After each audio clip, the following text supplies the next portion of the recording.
পরম কৃপালু শ্রীমন্ত শঙ্কর লোকক করিলা দয়া হরির নির্মল কথার প্রকাশ করিলা শাস্ত্র কসায়া শ্রীমন্ত শঙ্কর হরি ভকতর জানা জানা কল্পতরু তাহান্ত বিনাই নাই নাই নাই আমার পরম গুরু তাহান্ত বিনাই নাই নাই নাই আমার পরম গুরু। কৃষ্ণ কৃষ্ণ হরি পরম শ্রদ্ধা আজি শ্রীমন্ত শঙ্করদেব সংঘ কোকরাঝাড় চিরাং জিলা শাখার রূপালী জয়ন্তী বর্ষর অধিবেশন উপলক্ষে অনুষ্ঠিত আজির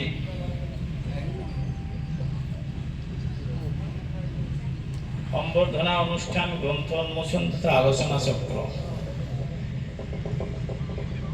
এই সভার সভাপতিদেব উপস্থিত আজির এই সভার ভক্তি অঞ্জলি স্মৃতি গ্রন্থ উন্মোচক অতি শ্রদ্ধার জেলা আয়ুক্ত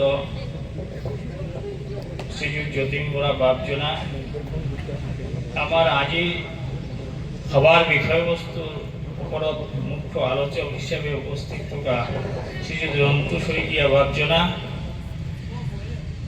আমার বিভিন্ন অতিথিসকল সময় খুব কম সেয়ে মই সকলোকে পৃথকে পৃথকে সম্বোধন নকৰি আজিৰ মঞ্চত উপস্থিত থকা আমাৰ আমন্ত্ৰিত অতিথিবৃন্দ সম্মানীয় অতিথিবৃন্দ বিশিষ্ট অতিথিবৃন্দ সমস্তৰে হৃদয়ত হৃদিষ্ঠিত হৈ থকা পৰমেশ্বৰ ভগৱন্তৰ চৰণত জয় জয়তে আমাৰ অধমৰ প্ৰণিপাত নিবেদন কৰিছোঁ আৰু লগতে সন্মুখত উপস্থিত থকা বাপ বান্ধৱ আই মাতৃ সমস্ত তথা এই মাইকৰ জৰিয়তে শব্দ যিমান দূৰলৈকে বিস্তাৰিত হৈছে সকলোৰে কৰ্ণগোচৰ হোৱা বাপ বান্ধৱ আই মাতৃ সমস্তৰ হৃদয়ত প্ৰভু ভগৱন্ত বিৰাজমান সকলোকে আমাৰ অধমৰ প্ৰণাম শ্ৰদ্ধা নিবেদন কৰিছোঁ। আজি ইমান মহান এখন সভাৰ উদ্বোধক হিচাপে ৰখা হৈছে। উদ্বোধক আপোনাক সবে গম পায়, উদ্বোধন মানে মুকলি কৰি দিয়া। উদ্বোধন শব্দটো হ'ল মুকলি কৰি দিয়া। মুকলি কি কৰিম, আজিৰ এই সভাৰ মূল বিষয়বস্তু বান্ধি দিয়া হৈছে ব্যক্তিৰ আধ্যাত্মিক আৰু সামাজিক উত্তৰণত মহাপুৰুষীয় পৰম্পৰা প্ৰাসংগিকতা। মহাপুৰুষীয় পৰম্পৰাৰ প্ৰাসংগিকতা বুলি কোৱাৰ লগে লগে মহাপুৰুষ একমাত্ৰ প্ৰভু ভগৱন্ত কৃষ্ণদেৱক কোৱা হয়, জগতৰ ঈশ্বৰ সেই মহাপুৰুষ। আৰু সেই প্ৰভু ভগৱন্ত কৃষ্ণদেৱৰে অৱতাৰ মহাপুৰুষ শ্ৰীমন্ত শংকৰদেৱ গুৰুজনাই যি আদৰ্শ, যি সংস্কৃতি, যি অৱদান আমাক দি থৈ গ'ল, সেই সকলোখিনি মহাপুৰুষীয়া পৰম্পৰা বুলি ক'ব পাৰি। আৰু এই মহাপুৰুষীয়া পৰম্পৰাই আমাৰ সমাজখনক কিদৰে প্ৰভাৱান্বিত কৰিছে, কেনেকৈ আমি বিশেষকৈ অসমীয়া সমাজ আজি জীয়াই আছোঁ, সেই কথা সকলোৱে কম বেছি পৰিমাণে জানে। মহাপুৰুষ শ্ৰীমন্ত শংকৰদেৱৰ উচ্চারিত ধর্ম আপনারা সবাই জানে এই ধর্মটো হল এক শরণ হরিনাম ধর্ম। যি এক শরণ হরিনাম ধর্ম বেদর সার, গীতা ভাগবতর সার তত্ত্ব, এই এক শরণ যি কথা মহাপুরুষ গুরুজনে লিখিলে গীতার বাণী সর্বধর্মান পরিত্যজ্য মামেকং শরণং ব্রজ অহং তাং সর্বপাপেভ্য মোক্ষয়িষ্যামি মা শুচ। মহাপুরুষ গুরুজনে লিখিলে সর্বধর্ম এরি এক শরণ সাক্ষাৎ সুদৃঢ় বিশ্বাসে সতী লইক আমার। এই তত্ত্ব সার করি জগতর ঈশ্বর প্রভু ভগবন্ত, এই ভগবন্ত কৃষ্ণ শরণ গ্রহণ করি বলে কোৱা হৈছে। আমাৰ পৰম্পৰাত আছে যে মহাপুৰুষ গুৰুজনে দি গৈছিল কি শৰণ গ্ৰহণ। ক'ত শৰণ গ্ৰহণ কৰিব লাগিব? ভগৱন্ত কৃষ্ণত শৰণ গ্ৰহণ কৰিব লাগিব। শৰণ মানে আশ্ৰয়। কিয় আশ্ৰয় ল'ব লাগে? শৰণ গ্ৰহণ কৰি ভক্তি নকৰিলে সেই ভক্তি সিদ্ধ নহয়। সেইকাৰণে কোৱা হৈছে মহাপুৰুষ মাধৱদেৱ গুৰুজনে সেইকাৰণে লিখিলে ভকতিৰ বীজ শৰণে সে নিজ প্ৰেমানন্দ তাৰ ফল। আমি প্ৰেম নোহোৱাকৈ জগতত কোনেও জীয়াই থাকিব নোৱাৰো। প্ৰেম লাগিব। প্ৰেমে পৰম মূল বস্তু, যাৰ কাৰণে মহাপুৰুষ গুৰুজনে যি দি গ'ল আমাক, কি দি গ'ল? এই প্ৰেম দান কৰি গ'ল। মহাপুৰুষ মাধৱদেৱে নামঘোষাত সেইকাৰণে লিখিলে হৰি নাম ৰসে বৈকুণ্ঠ প্ৰকাশে প্ৰেময়মৃতৰ নদী শ্ৰীমন্ত শংকৰে পাৰ ভাঙি দিলে বহে ব্ৰহ্মাণ্ড ভেদী।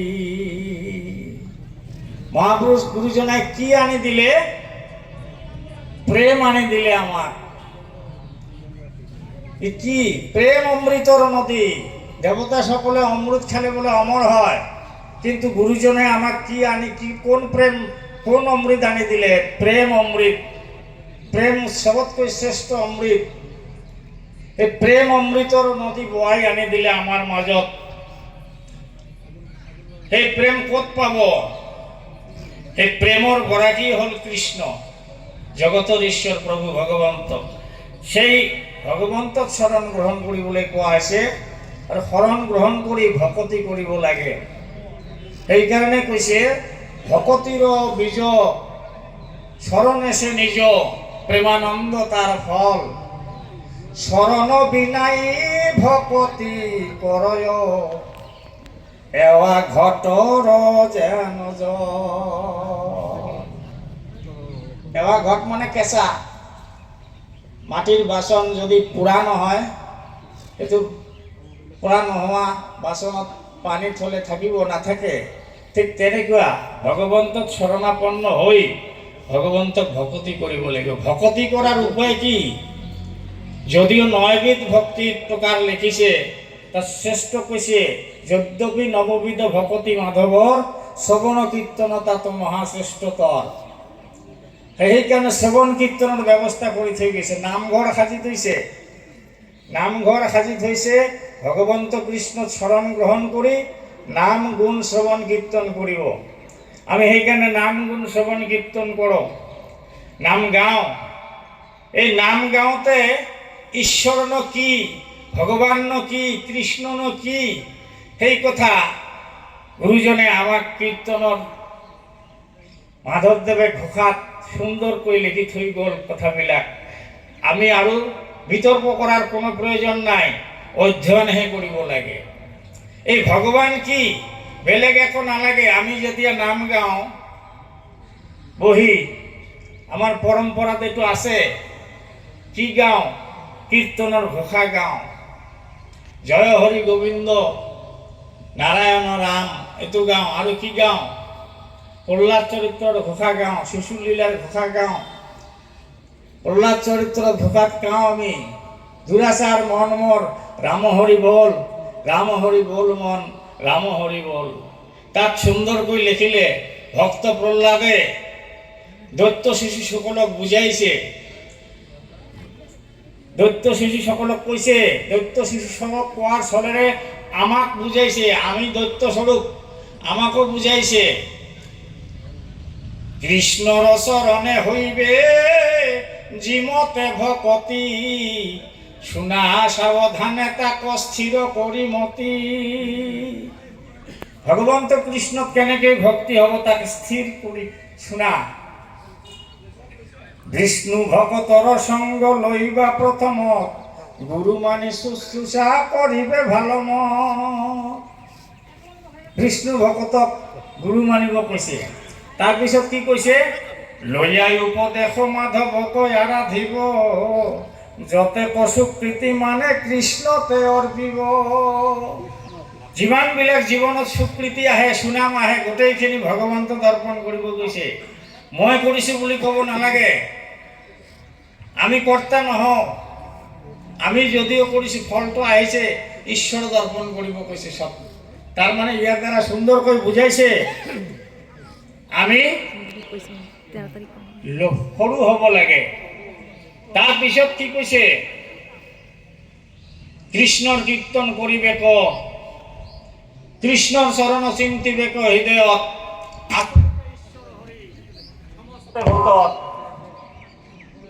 এই যিজন কৃষ্ণৰ ভজনা কৰিব কৈছে, চৰণ চিন্তা কৰিব কৈছে, ইয়াৰ পিছত লগে লগে কৈ দিছে এইজন কৃষ্ণ সমস্ত জীৱৰ ভিতৰত আছে, সমস্ত জীৱৰ ভিতৰত আছে। গতিকে তুমি কি কৰিব লাগিব? হেন জানি প্ৰাণী কৰিবে সতকাৰ, তেবে সে কৃষ্ণ তৰতি হইবে কতমান। এতিয়া আহিল জীৱৰ প্ৰতি প্ৰেম। আমাক গুৰুজনে শিকাই গৈছে জীৱৰ প্ৰতি প্ৰেম কৰা, সকলো জীৱকে ঈশ্বৰ জ্ঞান কৰা, সকলো জীৱকে। আমি যদি এই আদৰ্শ গ্ৰহণ কৰোঁ, আজি আমাৰ এই অসমত, আমাৰ এই ভাৰতবৰ্ষত, এই পৃথিৱীখনত, আমাৰ গাঁওখনত আমাৰ সাম্প্ৰদায়িক সংঘৰ্ষ হ'বনে? এটা জাতিয়ে আন্তঃজাতিক হিংসা কৰিব পাৰেনে? এটা সম্প্ৰদায়ে আন্তঃসম্প্ৰদায়ক হিংসা কৰিব পাৰেনে? নোৱাৰে। গুৰুজনে সেই আদৰ্শ আমাক দিকেই থৈ যোৱা নাই। গুৰুজনে আমাক দিছে কিৰাতক কছাৰী খাচী গাৰো মেৰি যবন কংক গোৱাল, আহোম মুলুক ধোবা যে তুৰুক, কুবাস ম্লেচ্ছ চণ্ডাল, আন যতনৰ কৃষ্ণ সেৱকৰ সংগত পবিত্ৰ হয়। গতিকে এনেবোৰ কথা আমাক সাহিত্য দি গ'ল, সাহিত্যৰ জৰিয়তে আমাক গুৰুজনে এইবিলাক কথা সুন্দৰকৈ বুজাই গ'ল। তেওঁ নামঘৰ প্ৰতিষ্ঠা কৰিলে, নাম গাব ক'লে, তাত উপাসনাৰ বেদীত ভাগৱত স্থাপনা কৰিব ক'লে। কিয়? কাৰণ ভগৱন্ত কৃষ্ণই কৈ গ'ল যে মই ধৰাধাম এৰি গুচি যোৱাৰ পিছত ভাগৱতত বিচাৰিলে মোক পাবা, ভাগৱতৰ ভিতৰত, ভাগৱত সমুদ্ৰত মই থাকিম। এইবিলাক কথা কৈ গ'ল। গুৰুজনে বস্ত্ৰ আন্দোলন কৰিলে, তেওঁ নিজে বস্ত্ৰ তৈয়াৰ কৰিলে, যিটোৰ প্ৰমাণ আজিও আপোনালোকে জানে। আজি ব্ৰিটিছ মিউজিয়ামত এই বৃন্দাবনী বস্ত্ৰ পৰি আছে। এই গুৰুজনে অস্পৃশ্যতা বৰ্জনৰ কাৰণে কিমান কথা কৈ গ'ল। হিংসা, নিন্দা, ঘৃণা সকলো পৰিহাৰ কৰি গোটেই সমাজখন এক কৰক, সমস্ত জীৱৰ প্ৰতি প্ৰেম হওক, সমস্ত ভূততে ব্যাপী আসময় হৰি সভাক মানুহ তুমি বিষ্ণু বুদ্ধি কৰি। এইজন গুৰুৱে এনেকৈ এটা ভাষাত সাহিত্য ৰচনা কৰিলে, যিটো ভাষাত সেইদিনা আমি বেংগলত আমাৰ ডক্টৰ দ্বিজেন্দ্ৰনাথ ভকত ডাঙৰীয়াই বাপ জনাই সুন্দৰকৈ কৈছে কিমান ভাষা, নেপালী ভাষা, বিহাৰী, হিন্দী, ভোজপুৰী, বাংলা, অসমীয়া, সকলো ভাষাৰ সংমিশ্ৰণ কৰি গুৰুজনাই প্ৰচাৰ কৰি গ'লে। এইবিলাক কথা কাৰ কাৰণে? আমাৰ মাজত শান্তি স্থাপনৰ কাৰণে, আমাৰ মাজত শৃংখলা স্থাপনৰ কাৰণে গুৰুজনাই নাট দি গ'ল। যি নাট কোনোদিনে মঞ্চস্থ কৰা নাই বিশ্বত মহাপুৰুষ শ্ৰীমন্ত শংকৰদেৱ গুৰুজনৰ আগত। এই সমস্ত কথাবিলাক আজি এই সভাৰ জৰিয়তে বিশেষকৈ আমাৰ মুখ্য আলোচক শ্ৰীযুত ৰন্তু শইকীয়া বাপ আছে, গতিকে মই আৰু দীঘলীয়া নকৰোঁ। প্ৰভু ভগৱন্তে কৃপা কৰক। প্ৰভু ভগৱন্তৰ চৰণত, গুৰুজনৰ চৰণত মই প্ৰণিপাত নিবেদন কৰিছোঁ। বন্দ পৰম গুৰু হে শ্ৰীমন্ত শংকৰ, কৃপা কৰায় হে গুৰু ধৰ চৰণত। নম গুৰুদেৱ মোৰ কৃপা কৰিয়ক, তজুই অনুগ্ৰহে আৰম্ভৰ সিদ্ধি হওক। গুৰুদেৱৰ কৃপাত আজিৰ এই সভাৰ আৰম্ভণি সুন্দৰকৈ হওক। আপোনাসক একান্ত চিত্তে বাপ বান্ধৱ আই মাতৃ সমস্তই কথাবিলাক শ্ৰৱণ কৰি হৃদয়ত হৃদয়ঙ্গম কৰি বাস্তৱ জীৱনত যাতে আমি প্ৰয়োগ কৰিব পাৰোঁ তাৰ ব্যৱস্থা কৰে, তাকে বিনতি ৰাখি আমি অভাজনে আমাৰ ভুল ত্ৰুটিৰ বাবে ক্ষমা বিচাৰি সেৱা ধৰিছোঁ। মোক মহা মূৰ জানি নধৰিবা দোষ, কৃষ্ণ কথা শুনি হৈয় পৰম সন্তোষ। অপৰাধ বিনাশন্ত জুনামে নাৰায়ণ, জানি নামে পখিলো শৰণে, আনুগতি নাহিকে মৰণে, অপৰাধ ক্ষমা কৰি তুমি দয়াশীল হৰি মোক ৰক্ষা কৰি চৰণে। এইখিনি কথাৰে আপোনাসকৰ চৰণত প্ৰণিপাত নিবেদন কৰি আজিৰ সভা মুকলি কৰা হ'ল বুলি ঘোষণা কৰা হ'ল। কৃষ্ণ কৃষ্ণ কৃষ্ণ হৰি